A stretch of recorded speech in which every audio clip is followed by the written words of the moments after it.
সবাইকে শুভেচ্ছা জানাচ্ছি। মাসুম মাহবুব। ইনকিলাব জিন্দাবাদ। প্রিয় দর্শক, যারা লাইভ সম্প্রচারে সংযুক্ত হয়েছেন, আশা করব আপনারা মোবাইলে ফোন করবেন না। আমি একটু হাসলাম কেন, আমি লাইভ শুরু করলাম, হঠাৎ করে স্পেশাল মানুষের ফোনও ঢুকে গেছে, মানে আমার এক দর্শকের ফোন ঢুকে গেছে। ইরান এবং আমেরিকার মধ্যে বেশ কিছু ব্রেকিং খবর আমাদের হাতে এসছে। আমেরিকা গত রাতে ইরানে ভয়াবহ আক্রমণের ছক এঁকেছিল এবং সেই হামলায় হঠাৎ করে আমেরিকা কেন পিছু হটল, এটা নিয়ে পুরো কি বলবো, দখলদার দেশটি জুড়ে এখন টেনশন চলছে যে কেন আমেরিকা হঠাৎ করে আক্রমণ থামিয়ে দিল। কি ভয়টা পেল আমেরিকা ইরানকে, কোন ভয়টা পেল আসলে, যে কাল রাতে চূড়ান্ত সিদ্ধান্ত, আকাশে বিমান উঠছে, ইরানে অ্যাটাক করবে, সেখান থেকে কি ঘটলো যে আমেরিকা লেজ গুটিয়ে পালালো। চলেন সেই খবরগুলো দেবো, আরো বেশ কিছু খবর আছে, একটা একটা করে দেওয়ার চেষ্টা করছি। প্রথম যে বিষয়টি ঘটলো সেটি হলো দ্বিতীয় দফা কাল রাতে আমেরিকা ইরানে আক্রমণের চূড়ান্ত সিদ্ধান্ত নিয়েছে এবং যুদ্ধ বিমানগুলো প্রস্তুত ইরানে আক্রমণের জন্য। এবং দখলদার দেশটি জেনে গেছে যে ইরানে এই আক্রমণ করতে যাচ্ছে আমেরিকা, তাই ইরানে আক্রমণ হলে ইরানের প্রক্সি বাহিনী যাতে কোনো প্রকার নতুন টেনশন সৃষ্টি করতে না পারে, তাই ঠিক সেই সময়টিতে দখলদার দেশটি মানে ইসরায়েল হিজবুল্লাহর উপর ব্যাপক অ্যাটাক চালিয়েছে কালকে, এবং তাদের যে মিসাইল কমান্ড আছে, ইসরায়েলের যে মিসাইল কমান্ড, পুরো কমান্ডকে মোটামুটি ধ্বংস করে ফেলেছে দখলদার দেশটি। মানে ইরানে আক্রমণের ফলে তার প্রক্সি বাহিনী ইয়েমেন বা হিজবুল্লাহ বা ইসলামিক রেজিস্ট্যান্স তারা যে মুভ করবে এটা তারা জানে। তো তারা কি করলো, সঙ্গে সঙ্গে আগে যেহেতু আমেরিকা আক্রমণ করতে যাচ্ছে একটু পরে, অগ্রিম তথ্যের আলোকে দখলদাররা হিজবুল্লাহর মিসাইল কমান্ডের উপর অ্যাটাক চালে বহু কমান্ডিং পজিশনকে শেষ করে ফেলেছে, ধ্বংস করে দিয়েছে। কিন্তু কিছুক্ষণ পরে জানা গেল যে আমেরিকা ইরানে আক্রমণ না করে সিদ্ধান্ত থেকে সরে এসছে। কারণটা কি?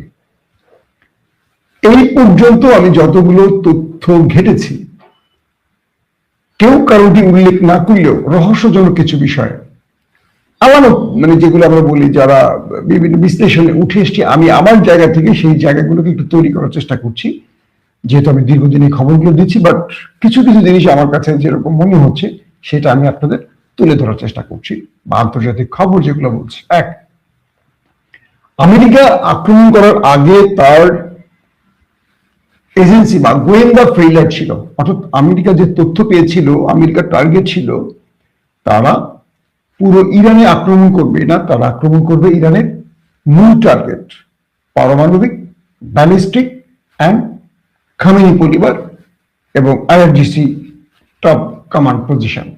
বুঝতে পারছেন বিষয়টা? অর্থাৎ আমেরিকা চাইছে একটা যুদ্ধ করে, মানে স্বল্প সময়ের মধ্যে তাদের প্রাপ্তি তুলে নিতে।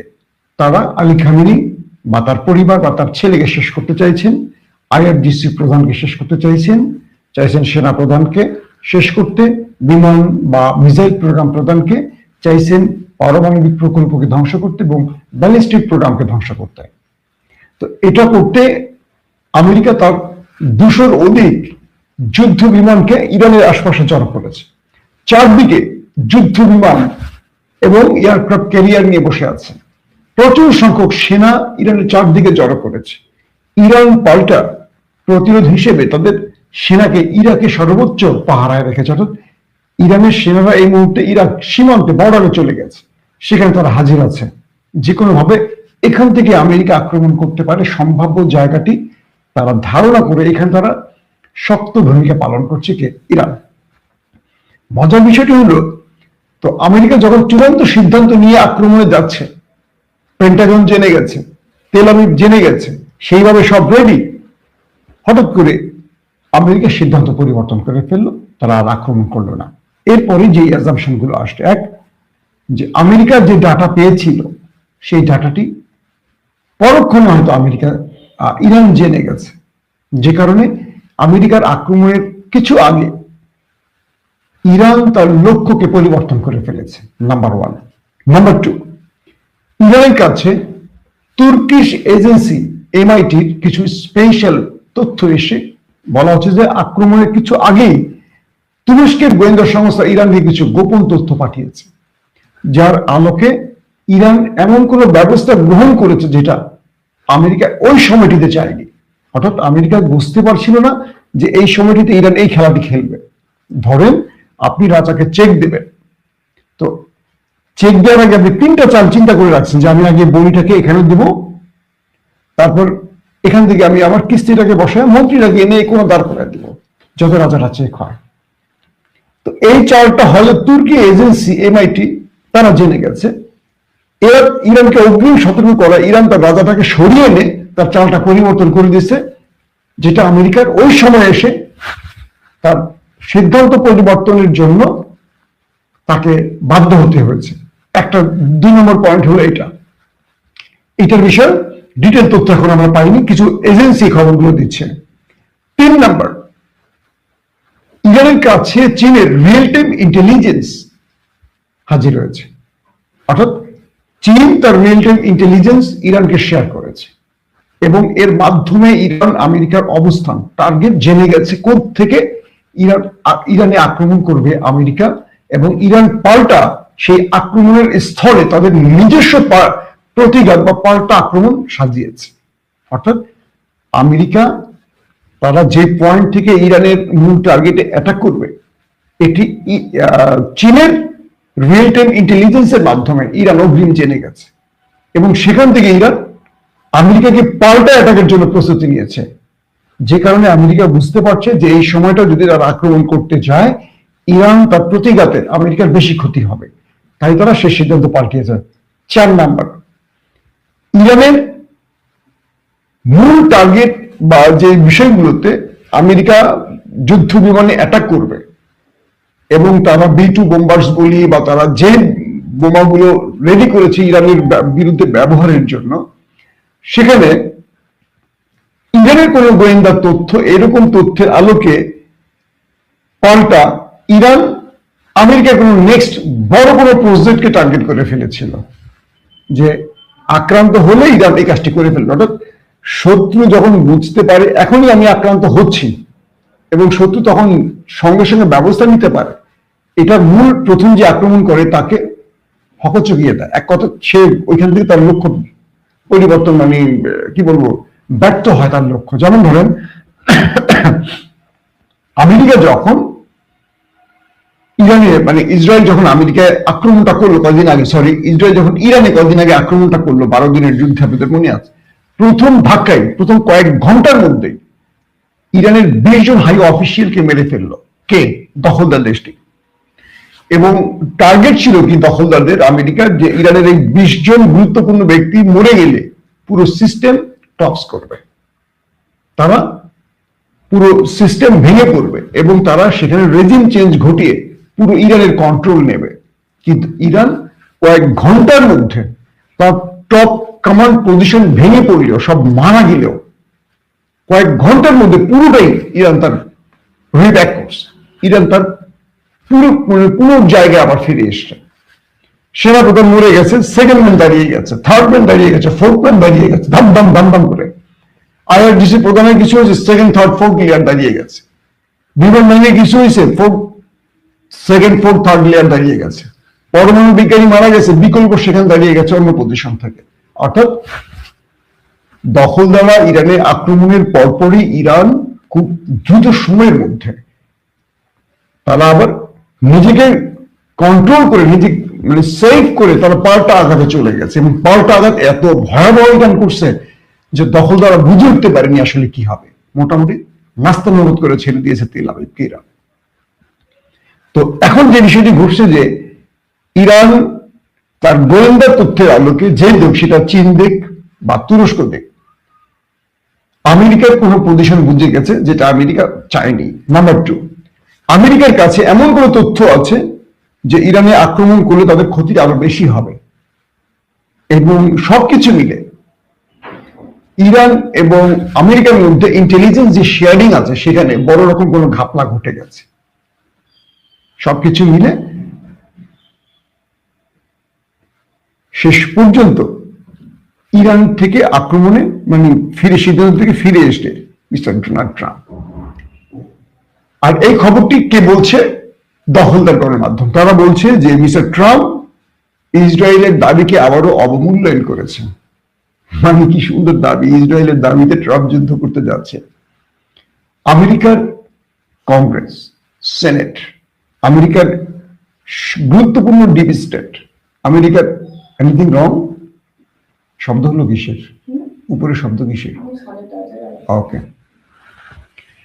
এখন আমেরিকার যে বিষয়গুলো তৈরি হয়েছে, যে আমেরিকার মূল থিঙ্ক ট্যাঙ্ক, সেনাবাহিনী, গোয়েন্দা বাহিনী, কংগ্রেস, সেনেট, তারা বলছে আমেরিকাকে তুমি এই যুদ্ধটা করো না, এখানে তোমার লাভের পার্সেন্টেজ 10 থেকে 12%, বাকিটা তোমার লসের দিকে যেতে পারে। এই মুহূর্তে তুমি ইরানের সাথে লড়াই করলে তুমি আমেরিকাকে ধ্বংস করবে, তুমি পুরো পৃথিবীতে একটা অস্থিরতা তৈরি করতে পারবে, কিন্তু তুমি লাভ পাবে না। কিন্তু ইহুদি যে লবিটা আমেরিকায় আছে, তারা ডোনাল্ড ট্রাম্পকে যে কোনোভাবে যুদ্ধে নামানোর জন্য চেষ্টা করে যাচ্ছে। ব্যাপক লড়াই বা চাপ ডোনাল্ড ট্রাম্পের উপর। ধন্যবাদ মিরসরাই থেকে দেখছেন, চট্টগ্রাম মিরসরাই। আবার চট্টগ্রাম, আহা চট্টগ্রাম, এত সুন্দর চট্টগ্রাম। আমি গত কয়েক মাসে মানে কয়েক দফা গেছি, বুঝছেন। আমি চট্টগ্রামের কথা বললে এত পাহাড়, লেক, মানে কি এক অদ্ভুত সাগর। আল্লাহ এত সুন্দর করে বানাইছে। বাংলাদেশের সবচেয়ে বেশি সুন্দর জায়গা বোধ চট্টগ্রাম। আর চট্টগ্রামের মানুষগুলো বেশ সুন্দর। তো এখন যেটা হয়েছে, এই মুহূর্তে যে বিষয়টি ঘটছে, যে আমেরিকা যখন আক্রমণ না করে তার সিদ্ধান্ত পরিবর্তন করছে, তখন ইসরায়েল খেপে গেছে। খেপে গিয়ে আমেরিকাকে এখন দোষারোপ শুরু করছে যে তুমি তোমার সিদ্ধান্ত থেকে সরে আসছো কেন। একটা জিনিস মনে রাখতে হবে, ইরানের বন্ধু খুব কম আছে, আমেরিকা তো পুরো পৃথিবীর বন্ধু। বুঝতে পারছেন না? ইরান হলো বাংলাদেশের জামাত ইসলাম, আর বিএনপি বা আওয়ামী লীগ হলো আমেরিকার মতো, সবাই তাদের বন্ধু। আমি এক ব্যক্তিকে মানে একবার প্রশ্ন করছিলাম যে ভাই আপনারা তো একটু ইসলামী শক্তির ক্ষমতা আনেন না কেন? বলছে ভাই বাংলাদেশের যত পুলিশ আছে, আমলা আছে, বাংলাদেশের সরকারের যত লোক আছে, এরা জামাতকে আনতে চায় না। কেন? কেন ভাই? ভাই জামাত ক্ষমতা আসলে কি চাঁদাবাজি করতে দিবে, ঘুষ দুর্নীতি করতে দিবে? এই সরকারি আমলারা চলে কিসের উপর ভাই? সব সিস্টেম বা সব ডিপ স্টেট বা সব প্রশাসন চায় এমন কেউ সরকারে আসুক যার মাধ্যমে আমি আঙুল ফুলে কলা গাছ হব, আমি পকেট ভরে ঘুষ লুটপাটে টাকা নিয়ে বাসা জমা করতে পারবো। তো যারা রাষ্ট্রের কারাপশন বন্ধ করে দিবে, তাদেরকে রাষ্ট্রের এই ব্যক্তিরা চাইবে ক্ষমতায় আসুক। তো ইরানের অবস্থাটা হচ্ছে এরকম। মানে এটা আমি একটা জামাতের উদাহরণ দিলাম, ওর জামাতের পক্ষে চলে গেছে না কথাটা ভাই।